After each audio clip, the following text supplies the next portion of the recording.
आइए जानते हैं आज के कुछ प्रमुख अंतर्राष्ट्रीय खबरों को। पहले एक नजर आज की हेडलाइंस पर। केरल में सेक्स रैकेट का भंडाफोड़। वाइफ स्वीपिंग रैकेट से जुड़े थे 1000 कपल्स। कई बार एक महिला को शेयर करते थे 3 पुरुष। चेन्नई सरकार को झटका। ड्रग्स केस में अकाली विधायक विक्रम सिंह मजीठिया को मिली अग्रिम जमानत। अखिलेश के जिन्ना का नाम लेने पर बोले मौलाना मदनी, बेवकूफी है, किसी पार्टी को हराने के लिए वोट ना करें मुस्लिम। न्यायालय का बयान। कोविड के समाधान के बारे में सोचने वाले हर व्यक्ति को याचिका दायर करने की इजाजत नहीं दी जा सकती। कोरोना का संक्रमण बढ़ा। उत्तर प्रदेश सरकारी दफ्तरों में 50% कार्मिकों के साथ ही अब होगा काम। हरियाणा में कोरोना। 26 जनवरी तक सभी स्कूल और कॉलेज बंद। शिक्षा मंत्री ने की घोषणा। खुलासा। पूर्व सांसद ने विधानसभा चुनाव में टिकट मिलने पर रोड़ा बनने पर करवाई थी नगर पंचायत के पूर्व अध्यक्ष फिरोज की हत्या। मुंबई एयरपोर्ट के पास बड़ा हादसा टला। यात्रियों से भरे विमान को पुश बैक देने वाले वाहन में लगी आग। बिग बॉस 15 में फैंस के लिए खुशखबरी। सलमान खान ने शो आगे बढ़ाने का किया ऐलान। हार्दिक पांड्या को अहमदाबाद फ्रेंचाइजी में मिल सकती है बड़ी जिम्मेदारी। बन सकते हैं टीम के कप्तान। केरल के कोट्टाई में एक वाइफ स्वीपिंग रैकेट का पर्दाफाश हुआ है। रैकेट चलाने वाले 7 लोगों को रविवार को पुलिस हिरासत में लिया गया। एक सदस्य की पत्नी की तरफ से पुलिस में शिकायत दर्ज कराने के बाद मामले का खुलासा हुआ। पुलिस ने कहा कि 7 लोग गिरफ्तार किए गए हैं और 25 लोगों पर नजर रखी जा रही है। अगले कुछ दिनों में और लोगों की गिरफ्तारी होगी। महिला ने करूकचल पुलिस स्टेशन में शिकायत दर्ज कराई है कि उसके पति ने उसे दूसरे पुरुषों के साथ संबंध बनाने के लिए मजबूर किया। महिला ने बताया कि उसके साथ अननेचुरल सेक्स किया गया। आरोपी पति को गिरफ्तार करने के बाद पुलिस को बड़े नेटवर्क के सुराग मिले। पुलिस ने बताया कि रैकेट से करीब 1000 कपल्स जुड़े थे। पंजाब एवं हरियाणा हाई कोर्ट ने ड्रग्स केस में अकाली दल के विधायक विक्रम सिंह मजीठिया को अग्रिम जमानत दे दी है। इसके साथ ही अकाली दल के नेता को अदालत ने जांच में सहयोग करने का आदेश दिया है। जस्टिस लीजा गिल ने कहा कि विक्रम सिंह मजीठिया को ड्रग्स केस की जांच से जुड़ना होगा। विधायक एवं पूर्व मंत्री विक्रम सिंह मजीठिया कई दिनों से गिरफ्तारी से बचते रहे हैं। उनके खिलाफ नारकोटिक्स केस में मामला दर्ज किया गया था। 20 दिसंबर को मामला दर्ज होने के बाद से ही वह लापता चल रहे थे और पुलिस उन्हें गिरफ्तार करने में नाकाम रही थी। इस बीच मोहाली अदालत ने उनकी अग्रिम बेल की मांग को खारिज कर दिया था। इसके बाद मजीठिया ने हाईकोर्ट का रुख किया गया था। वरिष्ठ अधिवक्ता मुकुल रोहतगी और आरएस चीमा ने मजीठिया का केस लड़ा था। मजीठिया के वकीलों ने सवाल उठाया कि आखिर इस मामले में अब तक एफआईआर क्यों नहीं की गई थी और इसमें इतनी देरी क्यों की गई है। वकीलों ने सवाल उठाया कि राजनीतिक कारणों से अब केस दर्ज किया गया है। मजीठिया के वकीलों ने कहा कि उनका कोई क्रिमिनल रिकॉर्ड नहीं रहा है। वह मुख्य धारा के नेता रहे हैं और जांच से जुड़ने के लिए तैयार थे।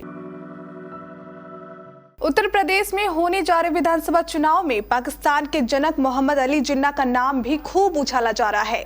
अखिलेश यादव की ओर से जिन्ना का नाम लिए जाने को जमीयत उलेमा ए हिंद के प्रमुख मौलाना महमूद मदनी ने बेवकूफी करार दिया है। उन्होंने कहा कि भारतीय मुस्लिम आजादी से पहले ही जिन्ना को खारिज कर चुके हैं। जिन्ना साहब में कुछ अच्छाई भी होंगी लेकिन हमारे लिए वो बेकार है। वह तो कुल्हाड़ी मारकर जा चुके हैं। आज तक के एक कार्यक्रम में मदनी से जब सवाल किया गया कि मुस्लिम इस बार अखिलेश यादव के लिए वोट करेंगे और जिन्ना का नाम लेने का फायदा होगा, इस पर मदनी ने कहा कभी नहीं हो सकता है। भारत में रहने वाला मुसलमान बाय चांस इंडियन नहीं है। जिन्ना को तो सन 1947 में, 46 में और 1942 में भारतीय मुसलमानों ने खारिज किया।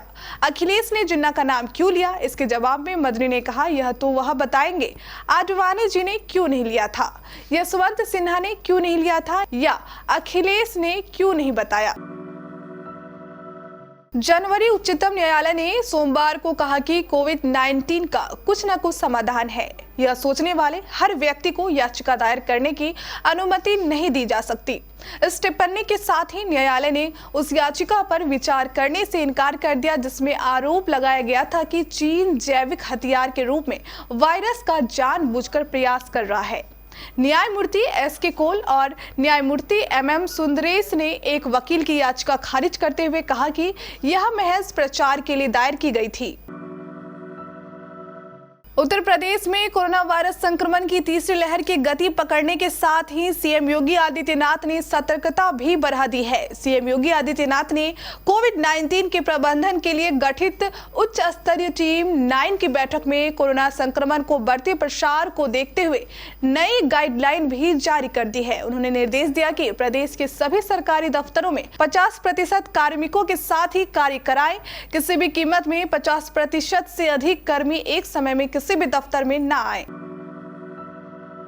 हरियाणा में कोरोना का कहर बढ़ता जा रहा है। इस बीच शिक्षा मंत्री कंवरपाल गुर्जर ने घोषणा की है कि कोरोना के कारण प्रदेश के सभी स्कूल और कॉलेज 26 जनवरी तक बंद रहेंगे। स्कूलों में पहले से 12 जनवरी तक शीतकालीन अवकाश चल रहा है। हरियाणा में कोरोना की तीसरी लहर के चलते संक्रमण के नए मामले तेजी से सामने आ रहे हैं। मात्र 9 दिन में ही एक दिन की संक्रमण दर 9 गुना बढ़ गई है। 31 दिसंबर को यह दर 1.17% थी, जो अब बढ़कर 10.64 हो गई है। कुल संक्रमण दर 5.31% पहुंच गई है। विशेषज्ञों का कहना है कि अगर लोग इसी प्रकार लापरवाही बरतते हैं तो आने वाले दिनों में केसों के साथ साथ संक्रमण दर और बढ़ सकती है। तुलसीपुर नगर पंचायत के पूर्व अध्यक्ष फिरोज अहमद उर्फ पप्पू की हत्या का खुलासा सोमवार को पुलिस ने कर दिया है। इस मामले में पूर्व सांसद रिजवान जहीर, उनकी बेटी व दामाद सहित 6 लोगों को गिरफ्तार किया गया है। पुलिस ने पूर्व सांसद, उनकी बेटी व दामाद को घटना का मुख्य साजिशकर्ता माना है। पुलिस के अनुसार पूर्व सांसद ने अपना राजनीतिक वर्चस्व कायम करने के लिए पूर्व अध्यक्ष की हत्या कराई थी। अपर मुख्य सचिव गृह ने घटना की खुलासा करने वाली पुलिस टीम को 1 लाख रुपए का नकद इनाम देने का ऐलान किया है। मुंबई एयरपोर्ट पर दोपहर 11 बजे एक बड़ा हादसा होते होते टल गया। दरअसल यहां यात्रियों से भरे विमान को पुश बैक देने वाले एक ट्रैक्टर में आग लग गई। आग लगने के बाद एयरपोर्ट अधिकारियों के बीच अफरा तफरी मच गई। गनीमत यह रही कि इस घटना में किसी के घायल होने की कोई खबर नहीं है। ताजा जानकारी के अनुसार सारे यात्री सुरक्षित बताए जा रहे हैं। एयर इंडिया की ये फ्लाइट मुंबई से जामनगर की ओर जा रही थी। मुंबई एयरपोर्ट के पीआरओ का कहना है कि मुंबई जामनगर फ्लाइट में 85 यात्री सवार थे। 10 मिनट के भीतर आग पर काबू पा लिया गया। किसी भी व्यक्ति को कोई नुकसान नहीं हुआ है। सभी ऑपरेशन सामान्य है।